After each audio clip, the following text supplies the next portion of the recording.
Assalamualaikum warahmatullahi wabarakatuh. Jumpa lagi di channel Jagat Kelana. Salam pecinta bonsai kelapa.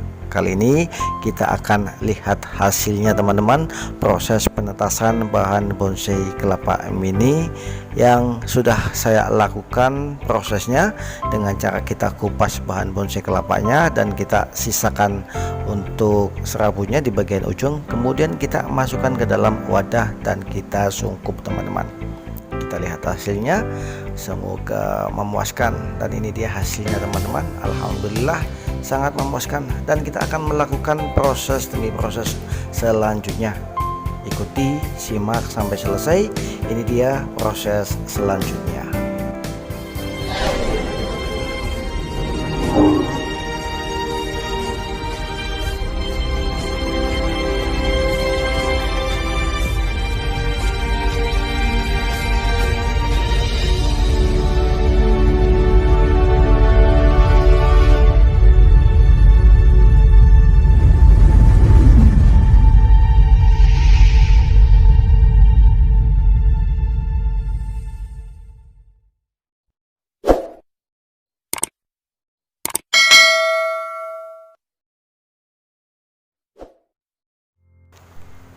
Oke teman-teman semuanya, seperti biasanya subscribe. Bagi yang belum subscribe, ingat subscribe itu gratis teman-teman.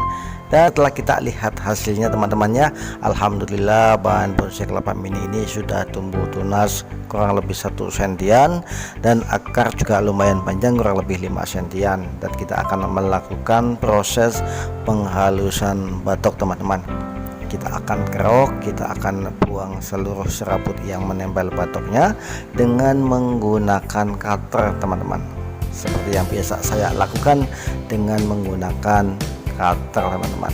Teman-teman bisa menggunakan dengan alat apapun yang bisa untuk mengerok atau membuang serabut yang menempel pada batok bonsai kelapa teman-teman semuanya. Bisa dengan menggunakan mesin ataupun dengan cara manual yang lainnya. Dan setelah kita lakukan proses pengerokan, untuk menghaluskan kita menggunakan amplas teman-teman. Dan kalau sudah modern kita juga bisa menggunakan alat listrik ya, amplas listrik yang mungkin hasilnya jauh lebih memuaskan, lebih halus teman-teman. Tapi kalau nggak punya alat itu, kita bisa menggunakan amplas yang harganya murah meriah teman-teman. Kita kerok semuanya menyeluruh, kemudian untuk menghaluskan kita menggunakan amplas teman-teman. Dan setelah kita lakukan proses penghalusan batok, kemudian ini yang penting teman-teman, banyak sekali pebonsai pemula dan mungkin pebonsai kelapa yang lainnya kecewa dan agak-agak kecewa ya ketika tidak melakukan pengamanan pada batok bonsai kelapanya. Banyak sekali ketika kita mengabaikan langkah ini dan hasilnya batok bonsai kelapa pecah atau retak teman-teman. Jadi untuk mengamankan batok bonsai kelapa setelah kita lakukan proses pengerokan dan penghalusan, kita amankan dengan menggunakan cat pilok ataupun pernis teman-teman. Kita amankan dulu sebelum sesuatu yang tidak kita inginkan itu terjadi teman-teman.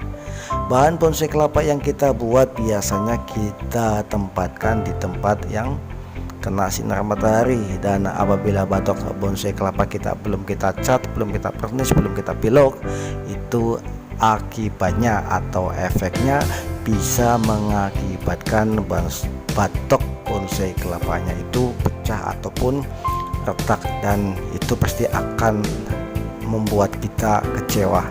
Kita bisa mengamankan atau kita bisa mengatasi batok yang retak tadi, tapi tetap yang namanya sudah retak, sudah pecah, hasilnya pun nanti tidak akan maksimal teman-teman.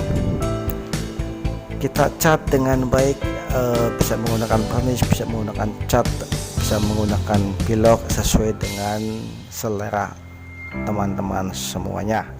Dan apabila ada yang menanyakan kenapa sih kita harus melakukan proses pengecatan atau pernis di awal, selain tujuannya adalah untuk mengamankan si batok bonsai kelapa itu supaya tidak pecah ataupun tidak retak pada bonsai kelapa yang gaya akar gurita atau akar mencengkeram batok itu akan mengalami kesulitan jika akar sudah menutupi sebagian besar batoknya teman-teman.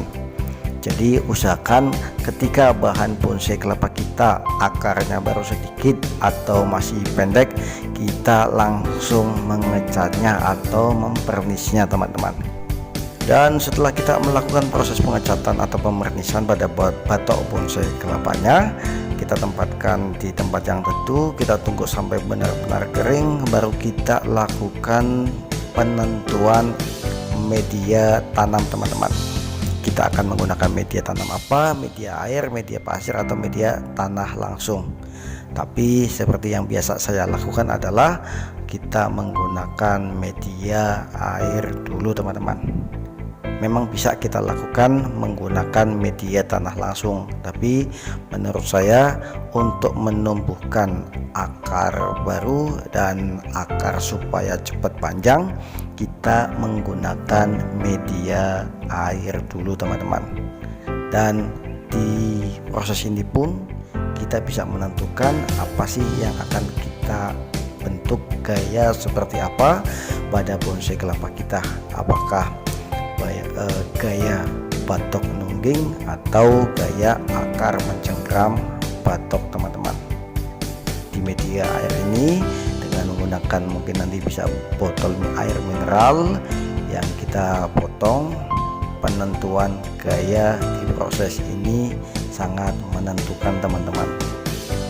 Dan kemudian kita lakukan proses sayat kuncup mawar untuk menjaga daun supaya kecil atau kerdil teman-teman. Usahakan sayat kuncup mawar secepat mungkin sejak bahan bonsai kelapa tumbuh tunas kurang lebih 2-3 cm teman-teman. Dan apabila kita melakukannya telat, itu biasanya nanti daun yang tumbuh atau tunas yang tumbuh itu akan panjang. Nanti ada proses lagi apabila tunas bahan bonsai kelapa kita sudah terlanjur panjang teman-teman. Jadi apabila kita menginginkan bahan bonsai kelapa kita daunnya kecil atau kerdil, usahakan melakukan sayat kuncup mawar sejak dini setelah kita lakukan proses pengecatan teman-teman. Demikian, mudah-mudahan apa yang saya sampaikan tadi bisa bermanfaat untuk teman-teman semuanya. Apabila ada kesalahan, mohon maaf, mohon saran, kritikan, masukan, dan silahkan tulis di kolom komentar teman-teman. Supportnya teman-teman sangat membantu saya untuk memberikan semangat saya untuk membuat video-video tentang bonsai kelapa dan video-video yang lainnya.